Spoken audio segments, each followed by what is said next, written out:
Hey, this is Greg Varney, and this here is Chris Marlowe. And you're watching CPP Comics.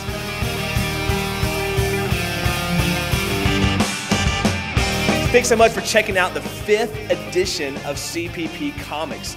My name is Greg. I'm going to be taking you through the comic books that came out last week from Marvel Universe and letting you know some things that you should check out. And Chris here is going to be meandering through, is that your word, meandering? Yeah, meandering through DC books to try to interest you in actually purchasing them. Yes!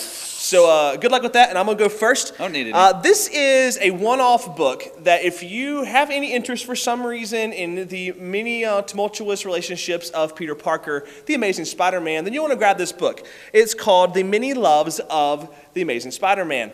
This goes through some relationships that Peter Parker has and Spider-Man has. Of course, Spider-Man would have a sort of weird relationship with the Black Cat, which is very the same guy, though, Batman and Catwoman-esque. Almost like identical, actually. Weird.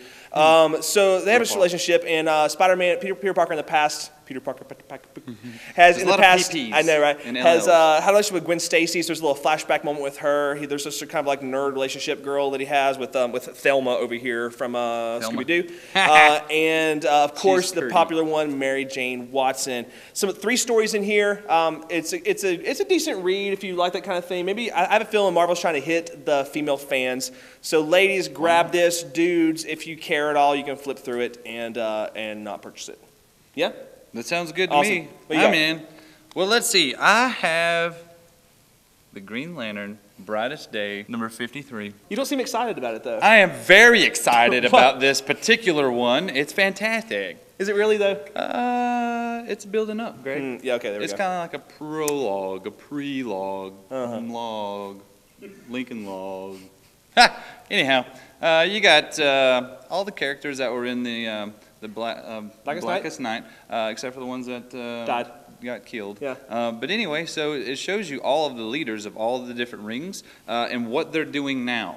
Like the Rage guy's like, hey, I don't want to go back to Earth, but I have to. But there's a secret guy, and I'm not going to tell you who it is that is going to link up with this guy, and they're going to come back to Earth and cause problems. And in the very beginning of this, you got a guy who's very new. He's got this Stonehenge-looking place, and he's on a planet, and he's very hooded, and of course that's how they show all their villains, and it's like they'll reveal him later, and he's in cahoots with all the rings somehow. So we'll see what that's about. So and then also you got a White Lantern that showed up in the end of the Blackest Night. No, you mean like a lantern, like the object. lantern, not the ring. Okay. And it's calling our boy's name Hal. So we'll see what happens there. So I think this is quite an interesting book. It's a good build-up, I believe, and I think I'd get it. This is now I make fun of DC all the time because they asked for it, but Blackest Night was really fantastic in the writing. Same creative group is in here, still keeping Brightest Day going on, but this is that awkward phase. Something really epic happened. Something epic's going to happen again, but it's in the awkward spot right now. It is. It is. Yeah, it's very fair. Yeah. But it's gonna. This is like the middle school leak like, for a while.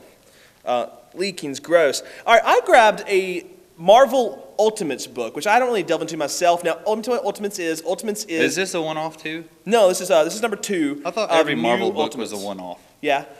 This is now New Ultimates number 2, which is the Avengers on another planet, as if, what if superhero stuff started happening right now? Not this Marvel or DC legacy of years and years and years of superhero storytelling, but what if it just all started happening right now? You'll notice this in a lot of the recent Marvel movies that are coming out. It feels like that. So it's very real. People die. It's got a lot of like serious stuff going on. So if there's a battle, people get hurt. It's not sort of like everybody's impervious to like whatever. in the movie Push. I didn't see it. Oh, it's very good. I disagree. All right, so New Ultimates number 2. Check this out. I don't know if this issue is a particular issue that you necessarily need to buy, but I do think it's worth you checking out the Ultimate Universe in Marvel. There's some Spider-Man stories, there's some X stories, and there's Avengers stories like this. And things happen where, like, I don't know, Hank Pym, he's just been a nerdy doctor our whole lives, but in this world, he's a spousal abuser. Wow. And he's beating up the Wasp at home. Well, it's like in the regular news. We're finding out things that we didn't know about people, and that's what they're doing here. Very good, Marvel. High five. Learning things every day. Check out the Ultimates. Awesome. Hey, look at there. You have number 1, Battle of the Supermen. War of the Supermen. I knew that. War. But I was fixated on a little thing called Supermen. Okay. That's plural. A long time ago, there was some Supermen, but I won't go into that. But you may ask, wait a minute, isn't there one Superman? Well, in this particular situation, you got an old school city named Candor that was, I believe, the capital of Burbank, Wisconsin. Or actually, no, it was from Krypton. Oh, and they found a way to blow it up and make it bigger. And then they didn't use explosives. No, make it bigger. Okay. Honey, I blew up the kid kind of thing. Yeah. So, and then anyway, so because it had been shrunk. Yes. And so Zod is the leader of these Supermen. These Supermen are obviously Kryptonian. So Superman has his powers because of the yellow sun. And so that would obviously make all these people pretty much on the same level as Superman. So that's going to be interesting. There's quite a few of these gentlemen and ladies, that are going to be coming down on the earth, and it ain't going to be good. So Superman trusted Zod for a short period. Don't want to let the cat out of the bag, but it was pretty interesting that, of course, he went bad again. Yeah. And so, yeah, it's just awful. What you need to know about this is that there are a bunch of people with Superman powers who are flying towards Earth right now, and they're unhappy. Yeah. That's a bad day for Earthlings. I don't Earthlings. think Earth is ready, so we'll see what we can do. Yeah. So, yes, I'm ready. Okay. This is real stuff, Greg. Pay Good attention. luck. Yes, thank you. Okay. And then, so I would definitely pick this up. This is going to be the next biggest thing in DC for right now. Brightest Day, might not be. So. Yeah, awesome. Hey, there's some books you should check out from this past week at your local comic book store. And now we're going to check out what's happening this coming week in comics. Let's take it to Wes. Hey, Wes. Hey, Quint, I'm Wes, and I'm the host of Comic Getcha.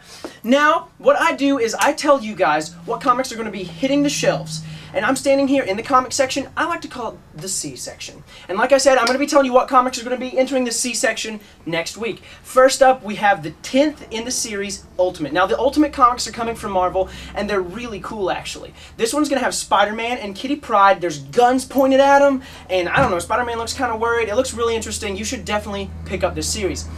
Something important. The New Avengers is coming to a close. Now, what the New Avengers is, Marvel's kind of put together a superhero squad like they're all-stars, and somebody sneezed or hiccuped or something, and Spider-Woman fell into it. She's awful. So like I said, if you've been keeping up with this series, it's really important that you get this because it's coming to a close. After that, we got War of the Supermen. Now, I know Chris was talking about it earlier. He thinks it's really cool, and it's going to be awesome, and there's fighting, and there's blood, but in reality, it's totally stupid. Now, Supergirl's flying at Superman. She's got a flag. Superman's bleeding, and he's looking at her, and he's like, hey, baby. And I don't know. She's going to punch him with her flag. And it's like I said, part 2 of 4. So pick that up if you're into it. If not, you're normal. So last we have Caveman Batman. Bruce Wayne has gone back in time and crafted himself a suit out of a dinosaur bat. Like the cavemen aren't going to know who he is or something? Oh, I better hide my identity. All these Neanderthals are going to get on Twitter and tell all my Facebook friends about who I really am, because I'm rich. Look at this piece of crap I put together. I'm a big old douche. It's not good. Like, it's being hyped up, but I just can't see this. I can't see this being good. Prove me wrong if you can, but as a qualifier next week, he's going to be a pilgrim. He's going to be celebrating the first Thanksgiving. Douche. Okay, so I do want to give a really quick shout out. I've been digging this comic. It's called The Walking Dead. Now, as a qualifier, I am a sucker for anything zombie, but this has memorable characters. It has a great dynamic. The story is totally awesome, and it exceeds above and beyond all my expectations. If you get a chance, pick this up. It's getting really popular really quick. You're going to be way out of the loop if you don't pick it up, and by the loop, I mean the C-section. So this has been another segment of Comic Atcha. I'm your host, Wes Cordell. All right, guys, so thanks again for checking out the 5th edition of CPP Comics. And hey, do a favor, tell your friends about this. We have a blast. We do this every 2 weeks, keeping you up to date on what's going on in comics today. So follow us along and let your friends know about it. You can obviously catch us on youtube.com/chickenpoppod. And we're also part of another podcast called chickenpoppod. Go to chickenpoppod.com for more information about that, and follow along with that too. If you love laughing and anything retro, you're going to have a blast with that. So, that's it for CPP Comics this week. We'll catch you in a fortnight.